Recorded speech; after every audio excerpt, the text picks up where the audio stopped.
एक गांव में दो भाई अपने अपने परिवार के साथ रहते थे।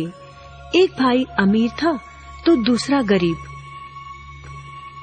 दिवाली आई, सारे गांव में खुशियां मनाई जा रही थी।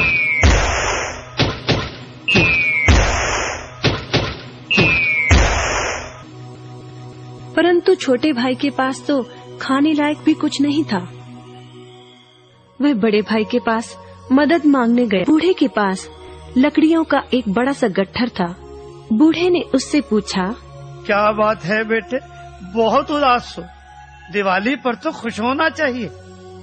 काहे की दिवाली ताऊ, मेरे भाई ने भी मेरी मदद नहीं की। मेरा परिवार भूखों मर रहा है और मैं कुछ नहीं कर पा रहा।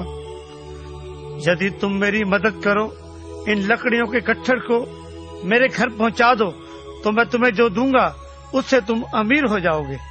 छोटा बूढ़े के पीछे चलता हुआ लकड़ियों के गट्ठर को उसके घर छोड़ आया। बूढ़े ने छोटे को एक मालपुआ दिया और बोला, जंगल में जाना, एक जगह अजीब तरह के 3 पेड़ तुम्हें दिखेंगे, जिसके पास एक चट्टान होगी। ध्यान से देखोगे तो चट्टान के कोने में तुम्हें एक गुफा का एक मुंह दिखेगा। गुफा में चले जाना, वहाँ 3 बौने रहते हैं। मालपुआ उन्हें बहुत पसंद है, वैसे किसी भी कीमत पर छोड़ेंगे नहीं। तुम उनसे धन नहीं मांगना, बल्कि कहना मुझे पत्थर की चक्की दे दो।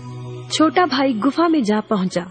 उसके हाथ में मालपुआ देखकर एक बौना बोला, ये मुझे दे दो, मैं तुम्हें इसके बदले में जो कहोगे दे दूंगा। छोटा बोला, मुझे बस अपनी पत्थर की चक्की दे दो।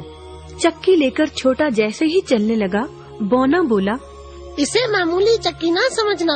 इसे घुमाने पर तुम जो मांगोगे इसमें से निकलता रहेगा।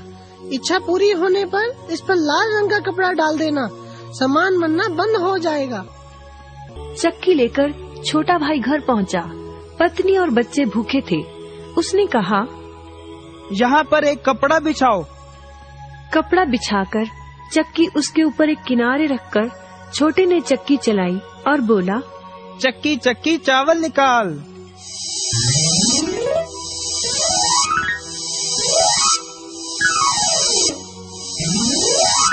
बस चावलों का ढेर लगना शुरू हो गया। लाल कपड़े से चक्की को ढककर छोटे ने फिर कपड़ा हटाया और दोबारा चक्की चलाकर बोला, चक्की चक्की दाल निकाल।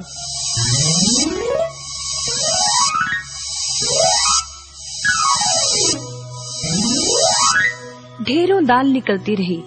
थोड़ी देर बाद छोटे ने चक्की को ढक दिया। दाल चावल बनाकर सबने अपना पेट भरा। रात सबने चैन की नींद ली। बचे हुए ढेरों चावल और दाल को लादकर छोटा अगले दिन बाजार में बेच आया।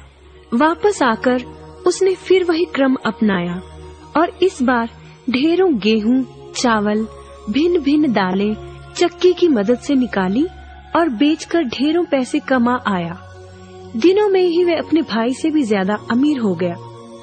चक्की की मदद से कभी घी, कभी तेल, कभी नमक, कभी मसाले, कभी बादाम, कपास, जो चाहे उसे प्राप्त होता रहता था। बड़ा भाई उसकी खुशहाली से जलने लगा। उसने सोचा, चंद दिनों पहले तो ये भूखों मर रहा था, अब इसके हाथ क्या लगा जो ये मुझसे भी ज्यादा धनी हो गया है। एक रात चुपचाप वह छोटे के घर में छुप गया। सारा भेद उसके आगे खुल गया।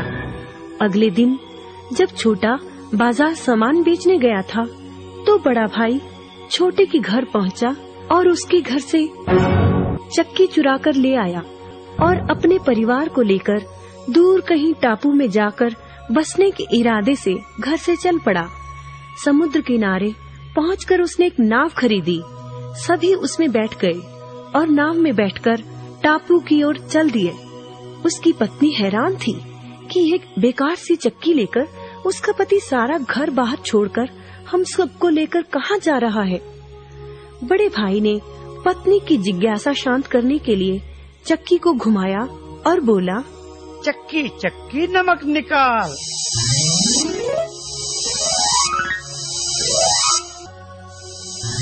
बस फिर क्या था, नमक का ढेर नाव में लगना शुरू हो गया और नाव डूबने लगी। बड़े भाई को चक्की बंद करने का उपाय तो पता नहीं था। उन सब की जल समाधि बन गई। सभी चक्की समेत समुद्र में डूब गए। कहते हैं कि चक्की अब भी घूम रही है, तभी तो समुद्र का पानी खारा है। शिक्षा, लालच बुरी बला है।